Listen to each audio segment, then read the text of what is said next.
Was here on France 24, and of course, NATO summit is dominating a lot of them, isn't it, Elena? Yeah, the New York Times today is focusing on how Obama's policy has changed over Afghanistan, which is, of course, the main subject of this NATO summit. They expect him to announce that all US troops will be out by the end of summer 2013. And they say this is part of a general change in his thinking since he's become president. He didn't come into power really believing that the US could do much to change Afghanistan in the long term, unlike the Bush administration, of course, which wanted to make really wide-ranging changes. But what he thinks can be accomplished by the US in Afghanistan, they say, is reduced over time and got narrower and narrower until really the president thinks they can accomplish very little and it's best to get out as quickly as possible. The real problem, according to them, is in Pakistan. Now, that's what the Times is focusing on today, on Pakistan causing trouble at this NATO summit. They say Obama has refused to meet Pakistani President Asif Ali Zardari because he's insisting that he'll only reopen the border between Pakistan and Afghanistan to US supply troops if they pay $5,000 per lorry, which the US is refusing. So nothing going on better really between the US and Pakistan, who've of course been at loggerheads for months over issues like Pakistani troops being killed and of course drone strikes. Foreign Policy magazine is focusing on drones, unmanned drones being used in the Afghan-Pakistan border area today. They say that one of the unannounced stories of this NATO summit is that the countries have agreed to invest more in developing and expanding the drone programme, which they reckon is completely unethical, saying that the list of potential targets for this programme seems to have expanded rather. It started, of course, with just Al-Qaeda, known Al-Qaeda members in the Pakistan borderlands. Now it's ended up being people like known pirates in Somalia or Islamist extremists in Yemen. Does America really have a mandate to take those people out? Well, Foreign Policy doesn't really think it should, even if it does, and they say that this dehumanisation of warfare is very dangerous. Now, another subject which is occupying the British and American papers a lot this morning, this is the death of Abdel Basit al-Megrahi, of course, the only man convicted of the Lockerbie bombing, which killed 270 people in 1988.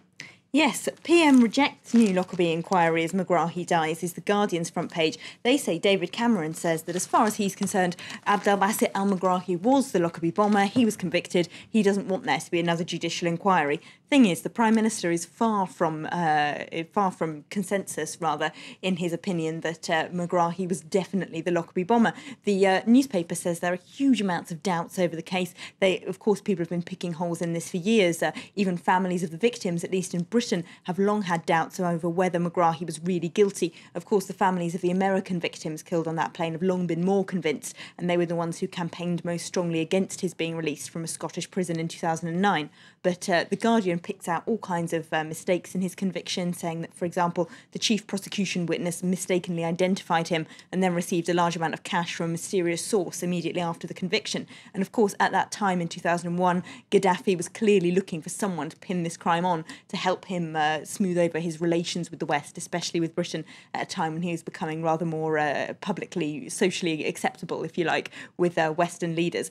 So Guardian reckons his conviction was very unsafe. Robert Fisk in The Independent goes further. He, of course, is a very experienced Middle East correspondent. He reckons there were connections with both Lebanon and Palestine in the Lockerbie case, and there's no evidence necessarily to link it back to Gaddafi at all.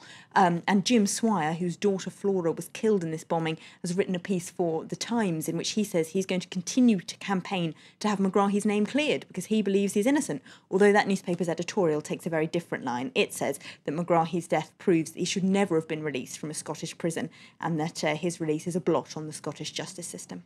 And finally, Spain, of course, is in the front line, really, of the Euro crisis. You picked this story out, though. One town in the Madrid suburbs, an unusual solution. Yes, this is a US casino tycoon who, according to The Independent, plans to build a €20 billion casino development in Alcorcón, which is in the Madrid suburbs. But although this is going to create 250,000 jobs, they reckon, not everyone is happy. There was a big demonstration today at the weekend where protesters staged a mock execution by firing squad of a dummy that was meant to represent the local area's environment, which they think will be destroyed by this casino development. The problem is, though, unemployment's so high in that area, the local government might just not really have a choice about whether to approve it or not. OK, we shall wait and see. Elena, thank you very much. Elena Casas there with the international papers here on France 24. Headlines then, hard days ahead.